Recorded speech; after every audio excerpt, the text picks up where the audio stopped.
저도 금방 이제 우리 목사님께서 해주신 독립주의의 기묘한 조목해서 실천 6대 강령 중에서 이제 네, 두 번째를 준비했는데요. 그 전에 우리 금방 다 같이 한번 복습했던 그 6강령을 한 번 더 다 같이 한번 읽어보고 시작하도록 하겠습니다. 첫째, 마땅히 세계와 통하여야 할 줄 알아야 한다. 둘째, 세법으로 각각 문화와 지방과 나라를 보존하는 근본으로 삼아야 한다. 네, 제가 둘째를 준비했고요. 셋째, 외교를 잘 할 줄 알아야 한다. 넷째, 국권을 중하게 여겨야 한다. 다섯째, 의리를 소중히 여겨야 한다. 여섯째, 자유 권리를 소중히 여겨야 한다. 네, 아까 우리 대표님께서 정리를 해주셨는데 첫째를 아까 통상이라고 하셨고요. 두 번째를 세법이라고 하셨고 세 번째를 외교, 넷째 강령은 네, 국권이고요. 다섯째 강령은 의리, 그리고 마지막 여섯째 강령이 네, 자유입니다. 저희 단체는 자유의 숲입니다.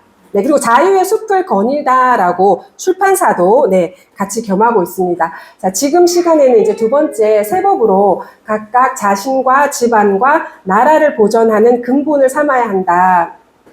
이거를 제가 이제 다시 읽어보면서 우리 이승만 대통령께서 왕가의 자손이 아니었다면 과연 이런 생각을 하셨을까 제가 한번 생각해 보았거든요. 이승만 대통령께서 양녕대군의 6대 손이시더라고요. 그래서 아무래도 만약에 벼슬길에 일찍 오르게 되셨다면 과연 우리나라가 지금의 대한민국이었을까? 이런 생각도 제가 해보게 되었거든요. 그래서 너무 감사하고 그 왕족의 자손으로 태어나서 임금 군왕의 마음을 가지고 백성을 이렇게 굽여 살펴보고 또 거기서 또 하나님을 우리 선교사들에 의해서 하나님을 영접하게 되었잖아요. 성령 세례 아까 받은 게 나오셨는데 그래서 그 위에 왕족의 자손이면서 하나님의 사랑을 또 받아들이게 되고 이웃 사랑을 실천하시게 되면서 지금의 우리 대한민국을 만들어 주신가 아닌가 하면서 생각을 해보았는데요. 그래서 하나님께서 이승만 대통령이 벼슬길에 오르지 못하도록 하신 건 아닌가, 그때부터 준비하신 게 아닌가 하는 이런 생각을 살짝 해보았습니다. 네, 세법으로 각각 자신과 집안과 나라를 보존하는 근본을 삼아야 한다. 여기서는요, 4가지 강령을 말씀하시는데, 사실은 저희, 우리나라가, 처음에 저희 믿음의 선조들보다 지금의 우리 믿음의 자손들이 저희 선조 때보다 이때 이승만 대통령 때에 기독교인들보다 1%도 안 되던 기독교인들보다 훨씬 수는 몇백 배 거의 뭐 1000배 정도로 늘어나긴 했지만 과연 그 믿음의 깊이에 있어서는 우리가 선조들을 따라갈 수 있나 이런 생각을 해보았거든요. 그래서 여기 이제 우리가 이 4가지를 또 말씀하셨어요. 우리가 기독교인으로서 어떻게 우리는 살아야 되는가, 우리가 기독교인으로서 살아야 할 이런 실천 강령, 행동 강령들을 우리가 쉽게 우리의 자손들에게 알려줄 수 있다면 우리의 믿음도 우리 다음 세대에게 우리의 약간의 부족하지만 점점 우리가 더 깊이를 쌓아가고 있는 이 와중에도 우리의 믿음보다 더 굳건한 신앙을 우리 그 자녀 세대를 키울 수 있지 않을까 생각해 봅니다. 그래서 우리가 이 배움의 길을 우리가 이 배우고 나누는 거에 그칠 것이 아니라 이렇게 이승만 대통령께서 우리에게 행동할 실천 6대 강령을 주신 것처럼 우리도 우리의 크리스찬으로서의 삶을 실천 강령을 받들어서 각자의 실천 강령들 혹은 각 가정의 실천 강령, 그리고 각 교회에서 해야 될 실천 강령, 네, 이렇게 나라의 실천 강령을 주신 이 대통령의 마음을 생각해보는 그런 계기가 되었습니다. 첫 번째는요, 기왕에 외국인들이 오는 것을 물리치지 못한다는 것을 확실히 깨달았다면 마땅히 그들과 섞여서 살면서 우리 것을 보존하며 동등한 이익을 얻기를 강구해야 할 것이다. 두 번째, 옛날 책을 공부하는데 전력을 기울이지 마라. 모두 신학문 책을 위주로 공부해야 된다. 이렇게 말씀하셨고요. 또 신학문을 힘써서 우리의 이익을 외국인들에게 빼앗기지 않는 것을 위주로 해야 된다. 또 4번째는요, 신학문의 가치가 이렇게 중요한 것을 너희가 깨달았다면 마땅히 그것을 정밀하게 공부하여 그 실제 효험을 얻도록 해야 한다. 이런 주제를 가지고 사이사이 각각의 자세한 실천 강령을 또 말씀하셔요. 외국인들이 들어오는 거를 물리치지 못할 바에야 우리가 그들과 살면서 우리 것을 보존하고 똑같은 이익을 손해보지 말고 똑같은 이익을 얻기 위해서 강구해야 할 것이다. 외국은 강하고 우리는 약하여 상대가 되지 못하기 때문에 외국인들이 우리나라에 오는 것을 막아낼 수가 없다. 어쩔 수 없이 함께 살되 서로 상관하지 않으면 해가 될 것이 없을 것이다. 혹시 우연히 상관되는 일이 있으면 아무리 원통하더라도 고개를 숙이고 참아서 피하면 그만이다. 나라도 얻지 못하는 것을 우리가 어찌할 수 있겠는가? 라고 백성이 생각을 한다. 그런데 이것은 매우 잘못된 것이라고 얘기하시거든요. 외국인들이 아주 가까이 들어오면 피하여 물러가고 그들이 불의한 행동을 하려고 하는데 우리 권리를 무심히 빼앗기고도 그냥 조용히 그만두자고 한다면 대한 사람들은 장차에 살 곳이 없어질 것이고 우리를 받아줄 나라도 없을 것이다 라고 말씀하시면서 그래서는 안 된다. 그래서 우리 것을 보존하면서도 동등한 이익을 얻기를 강구해야 한다 라고 말씀을 하십니다. 이른바 또한 외국과 교류라는 것을 시작한 지가 전후로 수십 년이 되었지만 지금 우리는 하나도 앞으로 나간 것은 없고 오히려 점점 나빠진 것은 위에서나 아래서나 다 이러한 구차한 생각을 가지고 외국인들에게 부대껴 살아가는 가운데에 이렇게 된 것이다. 우리가 지금까지도 이러한 구차한 생각을 깨뜨리지 못한다면 무슨 희망이 있겠으며 어떻게 유지할 수 있기를 바라겠는가. 그러므로 우리는 어떻게 해야 될 것인가? 우리는 마땅히 힘을 합쳐서 밀려가지 않도록 맹세해야 할 것인데 무슨 방책으로 밀리지 않을 수 있겠는가? 다만 경쟁을 해야 된다. 경쟁이라고 하는 것은 다른 사람과 서로 다투는 것이고 다른 사람과 비교하여 한 걸음이라도 앞서가려고 먼저 얻으려고 하는 것이다. 공부를 해도 경쟁심이 없으면 잘 되지 못하고 장사를 해도 경쟁심이 없으면 성공할 수가 없다. 세상에 천만 가지가 이러한 경쟁심이 없으면 지금 세상에서 살아남을 수가 없다. 우리 조윤희 선생님께서도 이런 제목을 가지고 책을 쓰셨잖아요. 그죠? 네, 그죠? 경쟁심이 없는 교실에는 경쟁력이 없다는 책을 쓰셨거든요. 그래서 사실은 이 경쟁력이라고 하는 것은 이승만 대통령께서 이때부터도 얘기를 하셨지만 지금 현재도 마찬가지로 조윤희 선생님도 지금에 와서 경쟁력이 없는 교실에서는, 경쟁심이 없으면은 경쟁력이 없어진다고 그렇게 또 주장하시면서 책을 쓰셨거든요. 정말로 공감되지 않습니까? 네, 그러나 지금 우리가 저 문명을 이룩한 외국인들과 무엇으로 경쟁할 수 있겠는가? 외국인들은 각각 자기 정부의 후원도 받고 공법, 그러니까 국제법으로 보호도 받으면서 통상조약의 보호를 받고 있지만 우리 정부는 의지할 만한 강한 힘도 없고 공법, 국제법도 소용이 없고 통상조약도 아무 효력이 없다. 그러니 어떻게 외국인들과 경쟁할 힘이 있겠는가? 이로써 우리는 어찌할 수 없는 처지를 당한 것처럼 보이지만 우리 백성들이 마음만 강하게 먹는다면 우리에게 서로 보호할 수 있는 힘이 넉넉해질 것이며 정부로 하여금 우리를 보호해 줄 수 있도록 하는 힘이 우리에게 자연히 생겨날 것이다. 지금 우리 시대에 지금 이 상황, 우리 대통령이 탄핵을 받고 지금 구치소에 잡혀 있는 이 상황도 지금 너무나 같이 이렇게 같이 오버랩이 되는 그런 상황들입니다. 그래서 우리 국민들이 깨어나야 되고 더 많은 국민들이 대통령의 지지율을 올려야 되고 더 많이 거리로 지금 국민들이 나와야 되는 그런 상황에 있는 것이죠. 네, 그래서 우리 인민들의 마음이 이렇게 굳세게 박혀 있다면 정부가 우리를 보호하지 못하는 것을 어찌 염려할 것이며 외국인들이 어찌 감히 우리에게 함부로 대하겠는가라고 이렇게 말씀해 주셨습니다. 그런즉 지금 우리나라 백성들의 가슴 속에 이 마음이 굳세게 박혀 있어야 할 터이지만 오로지 굳센 마음만 가지고서는 외국인들과 경쟁할 수 없을 것이다. 마땅히 경위를 알아야만 굳센 마음을 바르게 쓸 수 있을 것이다. 그렇지 않으면 우리가 경위, 사정에 맞지 않는 일을 가지고 외국인에게 억지를 부리려 하는 것이니 이러한 억지는 우리에게 해만 되는 것이다 하고 가르침을 주십니다.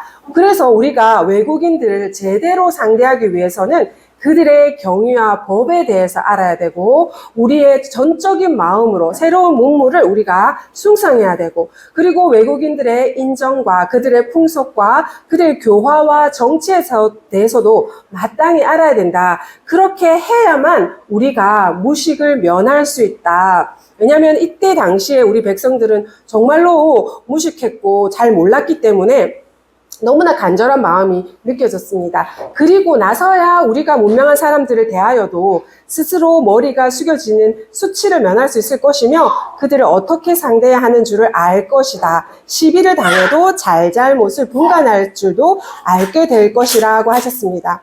이러한 것들은 다 새로운 문물을 숭상하는 가운데 차차 깨닫게 되는 것이다. 이는 곧 사람마다 새로운 문물을 숭상해야 하는 첫째 가는 이유이다. 그래서 이 새로운 문물을 숭상을 해야지 우리가 외국인들을 제대로 상대할 수 있고 우리가 우리 거를 보존하고 동등한 이익도 구하게 된다는 뜻입니다. 두 번째 또 실전 강령은요, 옛날 책을 공부하는데 전력을 기울이지 말고 모두 신학문 책을 위주로 공부해야 된다. 우선 공법과 국제법과 통상 관련 조약 묶음집이나 우리나라 역사와 지지를 힘써 공부해야 한다. 통감, 사략 등 중국 역사책만 공부하지 말고 각국의 과거 역사와 당시 형편을 의료한 모든 서적과 정치, 교화, 풍속과 각종 학문사의 서책들을 구하여 공부해야 된다. 그래서 천문학과 지리학이 어떠하며 물리학, 철학, 과학, 수학, 법학, 의학, 농학, 경영학, 경제학, 정치학 등 모든 학문이 어떠한가에 관심을 기울여서 인간 세상의 천만 가지 일에 대해서 외국인들이 아는 것을 다 우리도 알고자 우리도 힘써야 한다. 또한 나라를 다스리고 백성을 평안케 하는 그런 법을 강구하기 위해서 신문과 월간지 등 외국 사정이 조금이라도 실린 것들을 우리가 기어이 구하여 한마음으로 새로운 지식과 문물들을 배워야 한다라고 말씀하십니다. 다만 우리가 배우는 듯해서 그치지 말고 그 배운 것을 곧 실천해야 되며 남들이 흉보고 욕하는 것을 상관하지 말고 나 혼자 본받아서 남들이 나를 보고 따를 수 있도록 해야 된다. 이것은 다만 겉모습만을 본받아서는 이룰 수가 없는 것이며 처음부터 마음을 기울여 속으로부터 부러워하는 마음을 가져야만 이런 것들을 이룰 수 있다고 하시고요. 우리가 먼저 깨달아야 할 것은 지금 세상에서 옛것만을 숭상해서는 우리 자신도 우리나라도 부지할 수 없다는 것이다. 아울러 지금 세상에서 새 것이라고 하는 것은 각국의 여러 가지를 비교하여 그 중에서 제일 좋은 것을 택하고 그것을 더욱 정교하고 요긴하게 만들어서 통용하는 것이다. 그래서 실천하는 것, 통용하는 것 이렇게 우리가 또 줄여볼 수 있겠습니다. 그러므로 그것은 내 나라에서만 사용되면 좋다고 주장하던 것과는 비교할 수 없을 정도로 좋은 것이다.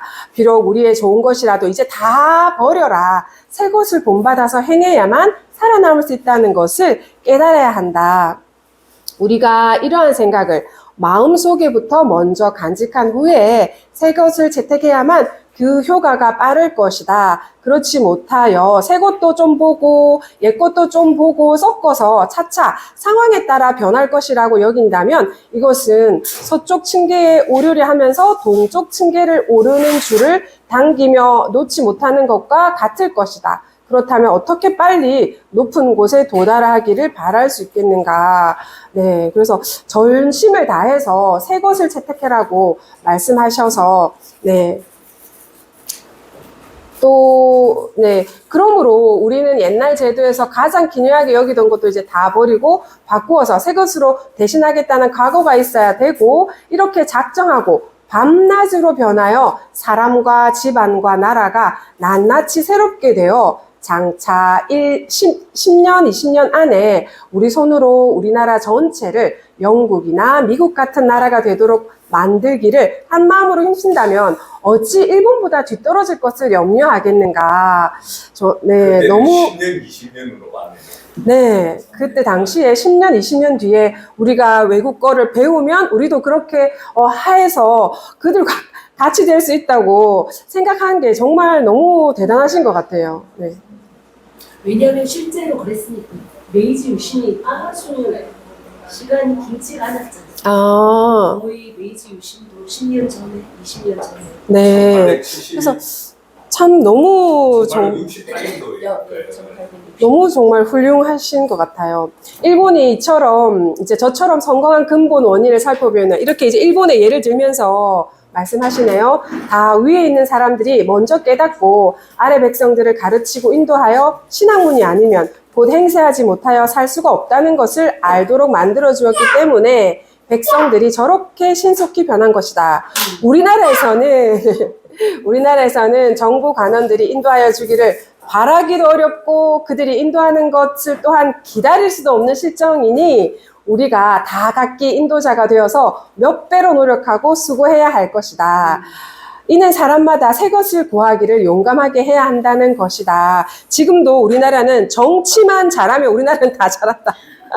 스포츠든 공부든 어디든 모든 분야에 국민들은 다 잘한다. 정치만 제발 좀 잘해라. 이런 얘기를 지금도 하고 있는데요. 이 시대 때도 그랬던 것 같습니다.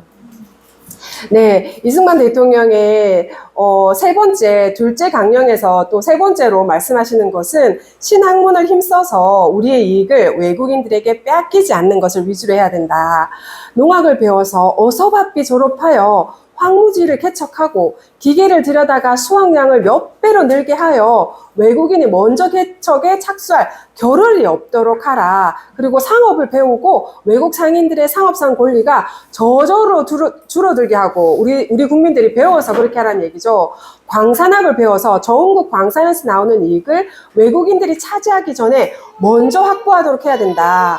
해상에서의 선박운항의 이익도 그러하고 전신과 우편을 통하는 권리도 그러하고 바다에서의 또 육지에서의 산림벌채와 공터의 식목하기도 기타 모든 관계에 무슨 기술을 쓰며 무슨 기계를 사용하는가를 낱낱이 배워다가 외국인들보다 먼저 하기를 힘써야 한다. 해관에서 관세를 징수할 인재와 아까 이제 우리 51챕터에서 정현석 선생님께서 말씀하셨죠. 그쵸?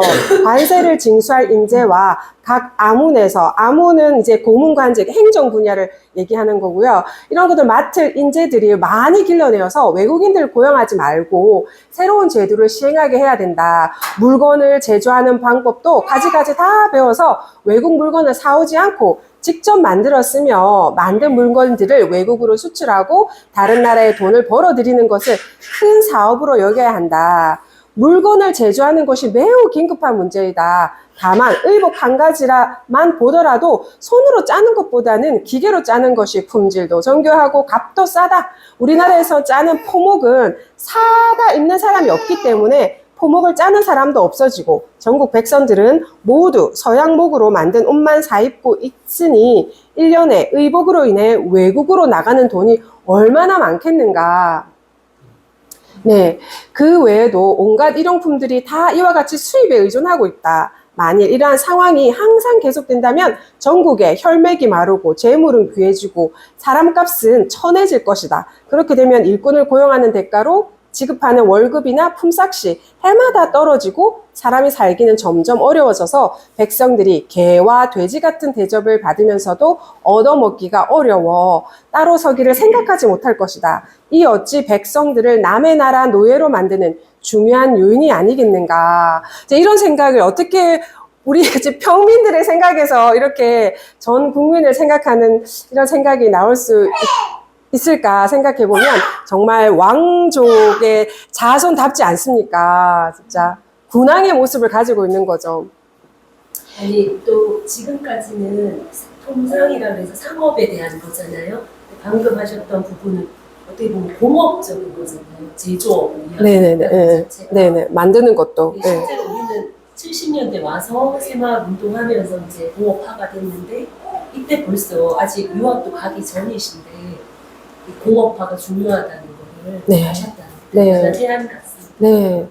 그래서 우리가 이상의 여러 가지 기술을 다 배워서 외국인들과 같이 물건을 만들고 차차 그들보다 낫게 만들기를 시도해야 된다. 그래야만 외국에서 만드는 물건이 오히려 우리 물건보다 품질도 떨어지고 육상과 해상의 운송비도 많이 들고 값도 비싸져서 우리나라 사람들이 사지 않게 될 것이다. 또한 우리 백성들이 한 마음이 되어서 내 나라에서 새로 만드는 물건 값이 약간 더 비싸더라도 우리 돈이 외국으로 나가지 않도록 하기 위하여 다투어 국산품을 산다면 외국 물건을 스스로 밀려나게 되고 국산품이 차차 풍성해져서 사업의 기초가 잡힐 것이다. 그렇게 되면 수백 수천 가지의 사업이 다 이러한 경로를 거쳐서 번창하게 되고 외국으로부터 재물이 들어오고 사업이 발달되며 인민의 경제 생활이 크게 나아져서 날로 흥성하는 상황이 나타날 것이다. 이 모든 것이 새 것을 숭상하는 데에서 이루어지는 것이다. 이는 사람마다 그 이익이 이렇게 되기를 힘써야 한다는 것이다. 정부를 기대할 것이 없으니 우리 각자가 이렇게 하자고 하시는 게 참 와닿았습니다. 그리고 네 번째 실천 강령으로는요. 신학문의 가치가 이렇게 이제 중요함을 알았다면 마땅히 그것을 정밀하게 공부하여 그 실제 효험을 얻도록 해야 한다. 신학문을 공부하려면 일본과 천국에서 번역한 서적과 기타 모든 서적을 많이 구해서 보면 충분할 것이다. 그러나 국문으로 지은 책이 없으니 어서 신학문 책을 국문으로 번역하고 출판해야만 한문을 모르는 사람들도 신학문을 배워볼 기회가 생길 것이다. 이것은 매우 시급한 문제이지만 이것만 가지고는 오히려 부족할 염려가 있다. 우리는 먼저 외국어와 외국 문자를 배워서 외국 서책도 보고 외국인들과 교섭하여 우위를 나누며 내 나라 글과 말로 통할 수 없는 의미들을 연구해야 한다. 한편으로 외국에 유학하며 세상 구경도 직접 하고 갖가지 신기한 물건들과 정밀한 제조법을 눈으로 직접 보아서 안목과 견해를 넓히고 학문과 기술도 정통하게 배워서 외국인과 비교해도 뒤떨어질 것이 없게 된 후에 귀국하기를 기약해야 할 것이다. 공부하고 그 나라에 놀러 앉지 말고 귀국을 해라. 귀국을 해서 만일 우리가 외국인을 따라잡겠다는 각오도 없이 그들과 교섭한다면 마지 못하여 생각하기를 우리는 의뢰이 그들보다 못하고 그들과 어울려 살지도 못할 것이다 고 할 텐데 이렇게 되면은 우리는 언제나 외국인들의 아래에 머무는 신세를 면치 못할 것이다. 이는 그들의 노예밖에 못 되는 것이다. 어떻게 독립하기를 도모할 수 있겠는가? 슬프다. 무식한 인민들의 생각이 원대하지 못하여 혹시 무슨 새로운 공부를 권하면 나는 하지 못한다 고 말하는데 이는 자기 자신을 스스로 버리는 것과 마찬가지다. 그들도 남들과 동일한 자질을 타고났는데 새로운 것을 배우지 못할 이치가 어디에 있겠는가. 그래서 사람마다 나도 노력하면은 남들 하는 것을 할 수 있다는 것을 알아야 한다. 이것도 지금의 우리 교실에서도 충분히 학생들한테 전해줄 수 있는 그런 내용들 같습니다. 그리고 또 어떤 사람들은 어떻게 해서 얼마 동안 공부를 하기는 하는데 마침내 공부할 생각을 접고는 당장에 한두 푼이라도 얻어먹을 일을 하겠다고 하는데 이것은 공부가 잘 살기 위한 투자라는 것을 모르는 것이다. 이러한 생각은 지금 당장의 공군함을 이기고 몇 년간 기술을 익히면 이전에 몇 푼도 못 받고 구차하게 일하던 사람이 곧 몇 배나 더 벌면서 즐겁게 지내게 된다는 것을 알지 못하는 것이다. 마땅히 사람과 집과 농토를 팔거나 굶주림과 추위에 떨어가면서도 공부를 마치는 것이 성공을 위한 확실한 준비라는 것을 알아야 한다. 그래서 공부해라. 정밀하게 공부해라. 그래서 또 어떤 사람들은 어떻게 해서 외국에 유학을 가서는 새로운 학문을 배워오겠다는 원대한 포부는 잊어버리고 주색을 일삼거나 풍류장에 빠지거나 돈 버는 일에 재미를 들여서 나라 형편은 어찌 되든지 고국의 백성들은 무슨 어려움을 당하든지 상관하지 않고 세월만 허비하고 있다. 이런 사람들이 그때도 있었다는 거죠. 그러므로 외국에 유학을 가는 사람들은 항상 원래 품고 있던 큰 목표를 잊지 말아야 한다. 이것 또한 초심을 잃지 않는 것이 우리가 발전하는 비결이다. 지금도 학생들한테 충분히, 학생이나 백성들한테 충분히 적용되는 말이고요. 제가 제일 좋아하는 말이에요. 이게 처음 원래 품고 있던 큰 목표를 잊지 말아야 된다. 제가 이제 우리 대표님을 보면요, 항상 이제 그런 생각이 들어요.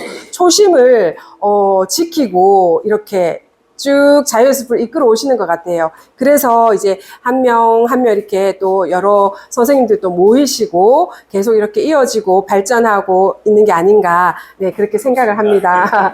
네, 또 어떤 사람들은 나라의 형편에 반드시 필요한 것인가를 살피지 않고 다만 헛된 명예만 중요하게 여겨서 고등의 전문 분야를 막연하게 공부하면서 생각하기를 이 학문을 배우면은 남이 장차 나를 불러쓰는 때가 있을 것이다 고 한다. 이러한 생각이 본래 잘못된 것은 아니지만 지금 우리나라의 처지에 비춰보면은 이러한 생각은 우리나라가 외국인의 노예 상태를 벗어나는데 아무런 도움이 되지 못한다. 이러한 생각에는 마침내 자립을 하겠다는 목표가 없는 것이니 사람마다 이처럼 자립의 의지가 없다면 모두가 각각 조용히 집안에 들어앉아 세상 형편이 변하기만을 기다릴 것이다. 문을 열지도 않고 문이 열리기를 기다리는 것이다. 그쵸? 이렇게 되면 누가 세상 형편을 변하게 만들 수 있겠으며 만약 세상 형편이 변하지 못하는 날에는 그 학문을 어디에 쓰겠는가? 그러므로 외국에서 공부하는 사람들은 마땅히 나라에 시급한 것부터 먼저 공부해야 한다. 아울러 외국에서 공부하는 사람들은 나라의 형편이 아무리 어렵더라도 귀국한 다음 배운 것을 홀로 실천해서 어두운 세상에 등불이 되어 남들을 가르쳐 동네와 고을이 새빛을 보게 만드는 것을 자기의 직책으로 삼고 도처에 남들의 선생이 되고 모범이 될 사람이 많아지도록 힘써야 한다. 이것이야말로 참으로 우리나라의 요긴하고도 중대한 사업이다. 이러한 직책을 합당하게 담당할 사람이 있어서 교육상의 명성과 업적이 차차 커져서 그 업적이 전국에 드러난다면 그 업적과 영광이 어찌 평범한 부귀에 비할 바이겠는가. 이는 사람마다 헛된 명의를 꿈꾸지 말고 실제로 나라에 유익한 사업을 힘써야 한다는 것이다. 이렇게 말씀을 하면서 이제 둘째 강령을 마무리하는데요.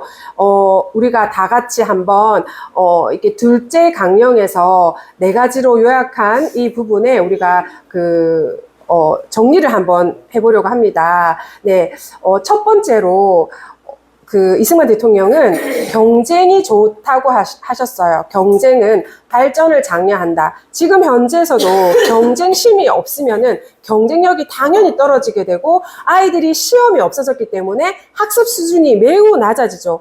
옛날에 10년, 20년 전에 6학년 수준의 학생들은 지금 중학교 3학년, 고등학교 1학년 정도 나이하고 비슷한 것 같아요. 지금 6학년들은 과거에 한 3, 4학년 정도 이 정도의 학습 습득력을 가지고 있다고 해도 과언이 아닌 것 같거든요. 그래서 경쟁은 좋다, 발전을 장려한다.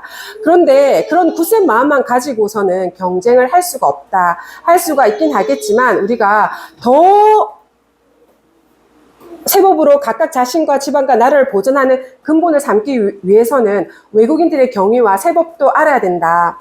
또한 새 학문을 위주로 공부하고 새 것을 구하기 위해서 우리가 용맹하게 나서야 된다. 배운 것을 실천을 하고 그런 것도 외국인들의 그런 여러 가지 좋은 점들을 부러워하는 마음, 더 나아가고자 하는 마음, 나의 좋은 것은 이제 다 버리고 새 것을 따라야 한다는 그런 마음을 가져야 된다. 또한 남과 같이, 남보다 낫게 하려면 남과 일단 같이 되는 것을 목표로 하고 그 이후에 남과 같이 된 이후에는 남보다 더 낫게 될 것이다. 그러니 나날이 폭발적으로 흥성하게 된다. 공부를 하는 것이 성공의 근본임을 알고 외국에 나가서 학문을 배워와도 그것을 자신의 영달을 위해서 쓰는 것 또 물론 필요하겠지만 그것보다 그것이 아니라 나라를 위해서 일을 하겠다는 큰 목적을 잊지 마라. 어두운 천지에서 우리가 등불이 되고 한 사람 한 사람이 남들을 가르쳐서 새빛을 마을마다 고을마다 새빛을 보게 만드는 것을 자기 직책으로 삼으려고 해야 한다라는 이런 말씀으로 한번 정리를 해보았습니다. 네, 이상입니다. 친구들 네.